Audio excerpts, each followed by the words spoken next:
The harvest is ripe, but the laborers are few. Why did he use that word? God goes to extreme measures to bring the lost to himself. The greatest gift you will ever give this world is your intimacy with God. The Father, Son, and the Holy Spirit are all three inside of me. I've got the power right now. I think what Jesus really wants is people to go. I want to be the answer to Jesus' prayer request. Welcome to the Fuel for the Harvest podcast. When this gospel of the kingdom shall be preached in all the world, then shall the end come. Hey everyone, and welcome to this latest episode of Fuel for the Harvest. This is Charlie. And this is Nathan. We'll be your host for today. Thanks so much for joining once again this latest podcast. Hey, so, have you ever been on a mission trip before? I have. And, that was a weird way to start. But, long story short, I have discovered that when we go on mission trips, especially short-term mission trips, we have this mentality of everywhere we go, everything we do, we're always looking for what is God up to in this moment. So I remember the very first mission trip that I ever went on back in 2013. I was ready. I was sitting at the airport, and every single person that was walking by me I saw as a potential opportunity to share the good news of Jesus. And then on the airplane, I was trying to build conversations with people on the airplane. And then when I landed, I was trying to build conversations. Everywhere I went, I was looking, God, what are you up to during this mission trip time period that I'm in? And then I got home, and all of a sudden I stopped looking for opportunities. It was like, well, I did my mission trip, and now I'm done, and now I'm not looking for opportunities anymore. Yeah. And I call it the mission trip mentality, and I think that there's something wrong with it. I think that's quite clear. I think what we're getting at is this mission trip mentality is we're on mission, and so our eyes are wide open to opportunities that we could engage to join where God's at work. And we keep our eyes open for that. But then we go home and we forget about it. And we get into our daily routine. I think the question is, what would happen if we had our eyes wide open 100% of the time? I think that's what a kingdom laborer does, is look at the opportunities around me. What if I engaged them? And they may not always go how we think they should or want. It could be, there's this great phrase that distractions are the ministry. I think sometimes keeping our eyes wide open is taking hold of the opportunities, even if they're so-called distractions. Like, oh man, my car broke down. I was supposed to be at this meeting today, and I'm not going to be there because my car broke down. Now I got to call these guys to come tow my car. Whoa, hold on. How about these guys that are towing your car? Like, maybe that's it. Like, you're supposed to talk to them about Jesus, pray for them, encourage them, engage them somehow. I remember we broke down in the middle of the desert once as a family on our way to Lake Powell. We used to go there growing up every year. And so this cop had come to check out our truck and help us or whatever. And he's on the side, and we're just talking with him. And we start talking about Jesus with him, and come to find out he's a Mormon. And we got to share what God was up to in our lives. It was this awesome conversation with him. But that was a life that mattered to God, and we could have missed it easily. And I think sometimes, man, if we have our eyes wide open, it's distractions, and it's also any person that's in front of us, in the grocery line, in the coffee shop, at work, at home, on our sidewalks, wherever we go.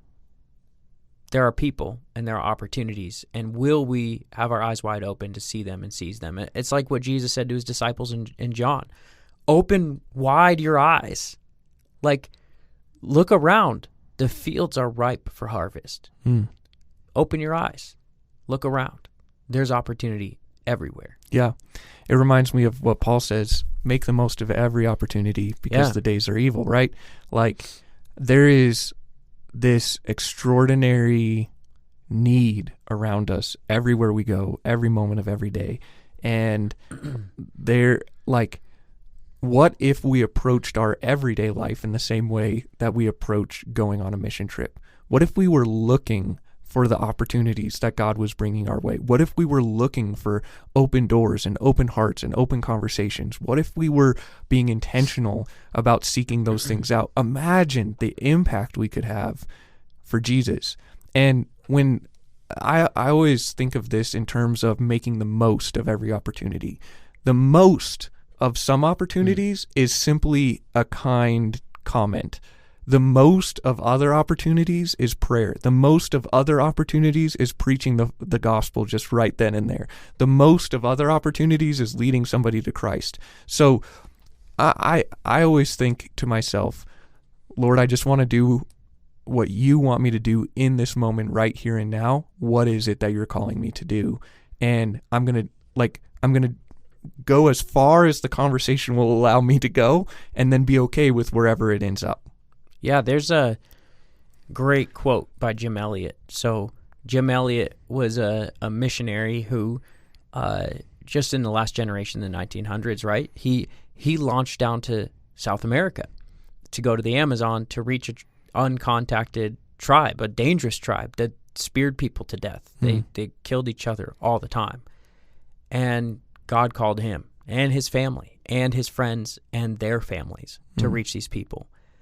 And they made contact with this tribe. They would fly this yellow plane over them and drop gifts to try and create connection, and finally made contact with them, made a friend with somebody, got them in their plane, took them for a ride. And then there was some conflict in the tribe, and so this tribal decided to lie, that they were horrible people. And the next time they landed, Jim Elliot and his friends were all speared to death. He gave his life for the gospel. Then the wives, those courageous women of God with their kids, decided to still engage the tribe and led them all to Christ. I actually got to meet the guy who had speared Jim Elliot, Micaiah, really interesting guy. But they all love Jesus now, and God changed them. But so imagine this, Jim Elliot, that kind of guy, he was just an ordinary kind of guy, and God called him. He said, wherever you are, be all there. Wherever you are, be all there. If you're in the Amazon, about to be speared, be all there. I think you couldn't help it at that point. Yeah. If you're in your plane, looking down, be all there. If you're with your family drinking a cup of coffee, be all there. If you're at work, be all there. Wherever you are, be all there. And I've read enough of his journals and his life in different books to know that he practiced that. Even before he went, he was all there, wherever he was, making an impact, sharing Jesus with people. And it's what Paul said. There's another verse which is almost similar to what you said, because the days are evil, is a different one. But this other one in Colossians 4:5 says, walk in wisdom toward outsiders, making the best use of the time, or making the most of every opportunity. I love this passage because you just heard the word time in this, make the best use of the time. There are two Greek words for time. One is chronos, and that's chronological. The seconds tick, the clock ticks, the hours go by, the minutes go by, the weeks go by, the months go by, the years go by, the calendar turns. It keeps going. You can't stop. You can't change chronological time, I guess, unless you're God and you pause time. But time is chronological. That's one use of the word. We all get that. But then there's another word used for time in the Greek language, which is a very different word, very special word. The best word in English, I think, would be flashpoint. It's this special moment in time, like that bursts into being that you can seize and take a hold of. And that's the word that Paul uses here. It's kairos. And the fascinating thing is that Paul's using the name of a Greek god named Kairos. And what they said in that day and age, the people who believed in this, was Kairos was this Greek god who on the front of his head had this spike of hair that shot out forward, and the back of his head was bald. And so if he was passing by you and you grabbed in that moment, if you seized the day, if you seized the moment and grabbed the front of his hair, he would become your slave and serve you. But if you didn't, he would pass on by, never to return. And I don't know, maybe he was spit shined. You can't grab the back of his head. He's gone. But that's the word that Paul uses there. That's the picture he wants us to have. Like, hey, make the most, make the best, seize the moments in front of you. Be wise how you act toward the lost. Seize the moment, because you don't know. it may never come back. And there are opportunities all around, every day, everywhere. And if we seize them, it might make all the difference. There was a moment that I witnessed that was a powerful time. I was with this team of young people on a discipleship trip, and we walked into this hotel. And there was a guy sitting on the edge of the hotel who just looked depressed, like he was having the worst day of his life. And so we walked over to him, and there was a girl on our team named Ashley who really engaged him phenomenally. And we just had this conversation with the guy. Hey, how you doing? What's happening? And he began to tell us, like, I'm not good, like, at all. And we're like, well, what's going on? And he began to tell us, well, I was going to go up into my hotel room tonight and drink myself to death. He wanted to kill himself, the worst day of his life. And we began to tell him about Jesus. Hey, look, Jesus can change your life. He's changed our lives. And Ashley told him about her life, and she said, so Sean, what is it? You going to follow him? You want to believe? And he decided, he agreed to pray with us, to pray together. And years later, I had heard from him that he kept a rock in his pocket. And he said, hey, I keep this rock in my pocket from the hotel. I found this rock outside the front door, and I keep it there every day as a reminder of the day that my life was saved from committing suicide. That all happened because someone decided, hey, we're going to seize the moment. Absolutely. Like this team, they decided, this girl, 19-year-old girl, Ashley, decided, I'm going to seize the moment. I'm going to make the most of this opportunity that's in front of me. And it was an opportunity. This guy's depressed by himself sitting on the side of a hotel lobby. Like, that's an opportunity. Or I remember being in that hotel lobby the next morning. I was so fired up by that moment. Like, I noticed a guy sitting by himself.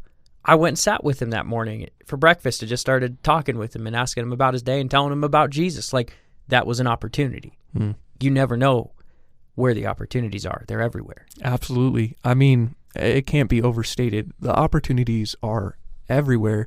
Just like that passage in John that you mentioned, like the fields are ripe for harvest, and it's just a matter of making the most of those opportunities. So I'm thinking that we should talk about from here, like, what is it that prevents us from taking those steps?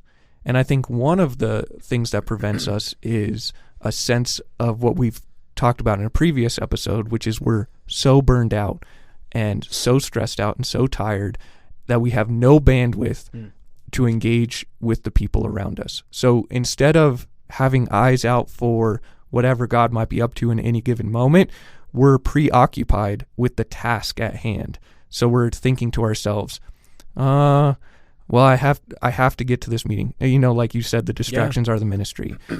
I have to get to this meeting. I have to get here. I have to get here. I'm picking up my kids from soccer practice. I'm doing this. I'm doing that. Blah, blah, blah. Just numerous things that we have to do in a day. I think sometimes we're just too busy to make the most of every opportunity. We've scheduled ourselves out of engaging fully in the mission that God has put us here to do.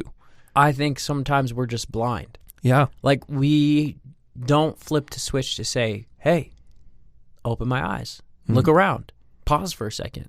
Is that person okay? Or I wonder how this person's doing. Or I wonder what God wants to do in this place. And just pausing for a second everywhere we go with every person to say, I wonder if there's an opportunity here. Yeah.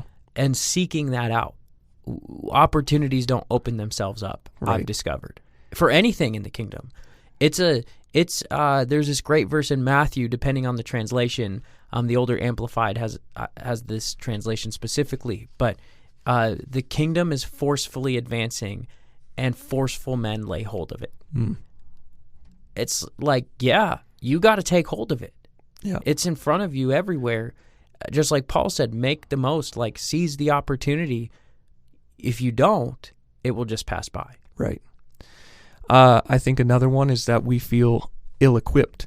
And if you're part of an older generation, that word might mean something different than if you're part of a younger generation. So I think for younger generations, that sense of being ill-equipped is I really don't have a firm grasp of how to engage somebody in a conversation. Like, even in like a normal everyday conversation, it can be challenging. Maybe you feel shy, maybe you have anxiety, whatever. It seems like every fourth kid that I meet has anxiety about being in social situations and stuff like that. So I know it's super, super common. For older generations, I think being ill-equipped feels like, well, what if they ask me a question that I don't know the answer to? Or what if they say something and I don't know how to react or what to do in that situation? And in both cases, I think that we just have to say, you know what? I'm not going to allow my fear of what might happen prevent me from making the most of this opportunity. And it's okay to not have all the answers, and it's okay to say, I'm not sure. Like, you know what? Just do the best you can. Let love tell you what to do. Like, I'm going to love God and love this person. And when you say let love tell you what to do, basically it's like loving people is not as complicated as we make it. Yeah. Like it can be costly and difficult, but you know in your heart what needs to happen. You allow yourself to discover what is needed in any given situation, whether that's just a listening ear, or maybe that's you need to buy them a meal or a coffee or whatever. I mean, like it's more internal to us. It's more natural to us than maybe we think. Yeah. I think another thing that prevents us is a sense of, what if something actually happens here? I had this high school teacher who said, why do you think guys are so afraid of asking girls out? And everybody was like, well, they're afraid of being rejected. He's like, well, maybe. I think that more often than not, they're afraid that their girl's going to say yes, and then they're going to be on the hook to do something about it. I never felt that way. I never even thought. You really think that's true? Oh, I do. I never once felt that way. I was just afraid of the rejection. Yeah. I think on one hand, there of course is the rejection, and that applies to this situation as well, right? There's rejection on one hand, but on the other hand, there's like, well, what if this person like what if something happens and like now I'm on the hook to like disciple this person and engage this person?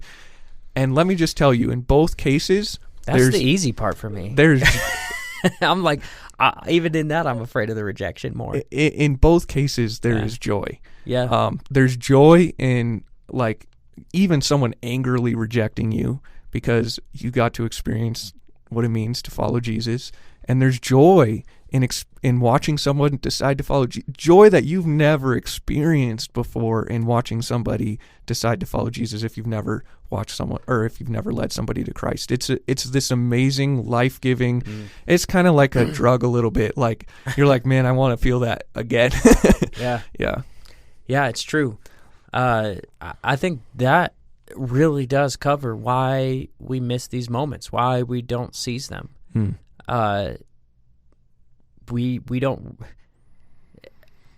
know, man. Like, you're right. The joy, the impact, it's so worth it. And Jesus is worthy of it. And why would we not?